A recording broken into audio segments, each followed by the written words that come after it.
This is not a series about games you haven't heard of. This is a series about games everyone has heard of. Games that everyone has an opinion on, regardless of whether they've played them or not. Games whose actual qualities have been buried in a narrative, whether good or bad. Games that everyone always makes the exact same comments about. Games that are in desperate need of a second opinion. Hello everybody, Dr. Coleman here with a PhD in the age of Aquarius. You know, most of the comments I get on my work are overwhelmingly positive, and I really appreciate that, especially as somebody who's only been doing this seriously for about 5 months or so. Usually, even when somebody does have a criticism to make, they make it in a very polite and constructive manner, which I also appreciate because criticism has helped me make this show in particular a lot better. But this is YouTube, and there's always a few people who just want to start a fight. Specifically, as I was going through old second opinion comment sections this week, something that I do fairly regularly to make sure I'm catching all the requests, I noticed a weird pattern, which is people, usually who aren't even subscribed to the channel, making one-off comments that have nothing to do with the video or the game in question. They're instead insulting my hair. There's a lot of people who seem to think that my hair is too long or that I should cut it or even donate it. And I love having long hair for various reasons. None of which I particularly want to get into because it's really not your business what I or anyone else does with their hair or their body or their appearance in general. I mean, just because you hate yourself so much that you feel the need to insult complete strangers on the internet doesn't mean that I have to hate myself. Just love yourself. Love yourself like Aidan Owen-Jones, who didn't feel the need to insult me at all when he requested that we do a video on EA's Battlefront. And you know what, Aidan? We're gonna do that video. For you hair-hating heathens, we've got something at the end of the video for you. But for the rest of us, let's give EA's Star Wars Battlefront a much-needed second opinion. Well, the trailer for Battlefront 2 dropped last week. That's the Battlefront 2 that's coming out later this year, not the good one. Although I think EA gave them the exact same name and even the same Roman numeral numbering system because they're hoping you'll confuse the two on the shelves. Now, I'm a big fan of Star Wars. A big fan. Heck, you've probably noticed that whenever I do facecam shots and videos, I use a part of my office where there's 3 Star Wars posters behind me. And one of them's a rare one, too. What's more, shooters are my favorite genre of games, so take it from me when I say that there is nothing on God's green earth that could get me to pre-order this game. In fact, it would pretty much have to be the second coming of gaming Jesus in order for me to buy it at all. Why? Simple. Because the first Battlefront reboot, which I'm gonna call Battlefront 2015 until EA figures out how to give things proper differentiable names, is one of the worst, most insulting excuses for a multiplayer shooter ever to grace, or possibly disgrace, the genre. It's absolute garbage hiding behind a chest-high wall made out of nostalgia and pretty graphics. You know what? I'm going to use the harshest insult I can think of. It's the Star Wars Episode 2 of video games. Now, I suspect there will be some comments similar to the ones that we got on our Fallout 4 video, suggesting that this doesn't really count as a second opinion. And that's a fair point. The game had its fair share of critics around the time of its release, including one Coleman, who had just recently been hired to their first proper games writing job. But it also had an equally vocal group of passionate fans, and it did well both critically and commercially. What's more, most of the criticism amounted to, well, I don't like EA's business practices, but the actual game is solid. With respect and deference to my fellow reviewers, I completely disagree. I think that the gameplay is absolute crap, and that we shouldn't let our love for this storied series get in the way of giving this game the critical thrashing it so richly deserves. Especially now that the impending release of the second game has triggered a whole bunch of think pieces claiming that the game was actually great and perfect. That said, let's start with the part everyone agrees on. Despite the name, Electronic Arts has no respect whatsoever for the artistic value of video games, and never has that been more apparent than the abysmal way they handled their follow-up to one of the most beloved gaming franchises of all time. They're not even subtle about it. After the game came out, they admitted that they, quote, made the choice due to time and being able to launch the game side by side with the movie that came out to get the strongest possible impact. In other words, the game was rushed out as fast as possible so that it could come out around the same time as The Force Awakens. Some people feel that you shouldn't bring up the business of games when you're discussing them as a piece of art, but this is important because it explains why the game was so utterly devoid of content. The very, very lowest goal any sequel should aspire to is having more content than the game that came before it. Instead, Battlefront 2015 cut out aspects that had previously been series staples, like ship combat that actually mattered, or a single-player campaign. Not to mention that the game only had a pathetic 12 maps at launch, all of which were so devoid of individual character or strategy that I genuinely thought there were only 3 when I first played it, one for each of the different planets. Combine that with a scant handful of game modes so simplistic that only 1, maybe 2 of them were ever actually played, and almost none of the kind of unlockable content that actually makes you want to keep playing, and you've got a game so empty it wouldn't impress me if it was a multiplayer beta, let alone a full-price $60 game. I mean, I criticized Overwatch for having barely any content at launch, but at least it only cost $40 and has supplemented its humble beginnings with regular free updates. Battlefront, on the other hand, decided to go the complete opposite direction. Did I say that it was a $60 game?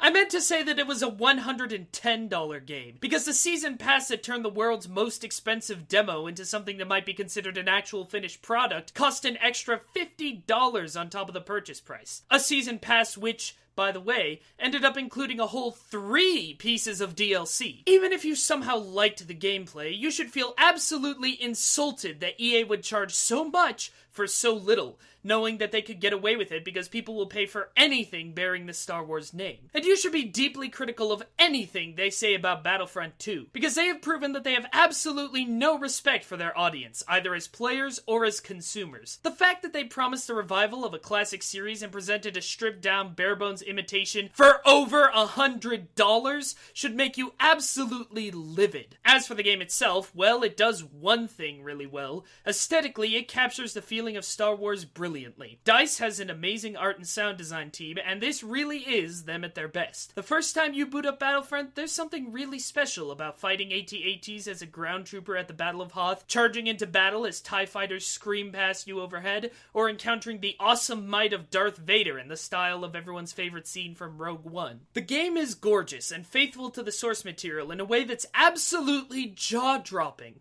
for about 15 minutes.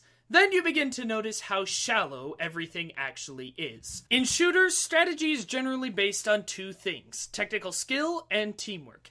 Technical skill is about how well you can pull off difficult moves or skill shots, how well you know the maps and the metagame, etc. Teamwork is about how well you understand the objectives and how to complete them, a good appreciation of team composition, and knowing when one person has to make sacrifices so that the entire team can win. Some games are focused more on one than the other. The original Quake games, for example, are almost completely focused on individual technical skill, and the objectives are really just a way to spice up the endless killing. The best games are focused on both. Team Fortress 2 in its prime required the whole team to work together to complete an objective, but it also had lots of skills that could be learned, like rocket jumping. In any case, it's important that a game include at least some kind of strategy that can be learned, because that's what makes shooters like these compelling and fun to play over and over again, even when you're basically just doing the same things on the same maps. Battlefront does neither. There's no technical skill involved because there's only a handful of weapons and star cards, and none of them get much more complicated than click on the man until the man falls down. What's more, it doesn't matter how good you are at the game, because even the noobiest noob can kill you immediately if they get a token that lets them change into one of the insanely overpowered heroes. I mentioned the Rogue One moment earlier, but I don't think anyone watched that and thought, oh yeah, I really wish I could be the rebels in this scene. And there's no teamwork involved because you can't have team composition when you don't have any classes. Besides, the fact that matches involve 40 players at a time mean that the only strategy is going to be a mad, overwhelming rush for the objective, with the winner being determined by whatever wave crashed against the shore slightly harder. Huge armies were fun in the original Battlefront because the game was structured around these large-scale battles, and because the game modes and maps actually had some variety to them. But here they just mean that no individual contribution really means anything. But hey, if you get bored of the same old shooting, there's always ship combat. I mean, not real ship combat, obviously. Not like the old Battlefront games had. No, because they're way too fast and hard to control to actually be of any use to the ground troops. So the only thing you could do in the ships is look around at the pretty scenery or dogfight with other ships. That might sound cool, but since the only button is shoot fast, Dogfights are just a question of who can target the other first, something which doesn't contribute to the actual fight for the objective, and takes absolutely no skill to pull off. What fun! With no real strategy or depth to the gameplay, the only way to get better at the game is to level up and unlock the objectively more powerful weapons. This means that rather than constantly being challenged to think in new ways, you're just grinding against opponents that can kill you easily until you too unlock the best gear, at which point the game is a pointless stomp. Oh, and one of the best weapons in the game was available as a pre-order bonus, because of course it was, because EA has no respect for video games or the people who play them. That lack of balance really is a problem, and it can make the game feel frustrating. The problem isn't that certain abilities or weapons are unbalanced, although now that you mention that, screw the Imperial Repeater and the constant spam of thermal detonators. The problem is that unbalance is literally built into the game's core mechanics. The unlock system is a good example of this, as are the heroes, but there's even maps and game modes that make it very difficult for one side or the other to win. You know how people always make jokes about how Stormtrooper armor makes for terrible camouflage? Yeah. Those aren't just jokes. Of course, the best example of this built-in imbalance in the game modes is Walker Assault, a variation of payload modes in other games where the Imperials have to defend a giant AT-AT while Rebels try to render it vulnerable enough to be destroyed. You can probably see the discrepancy here. In fact, you can see it in a little film called Empire Strikes Back. And yet, Walker Assault is still the best mode in the game. It may be broken, but at least it feels uniquely Star Wars and isn't just something you've already seen in other, much better games. Which means, of course, that there's only one map in the Season Pass that actually offers Walker Assault.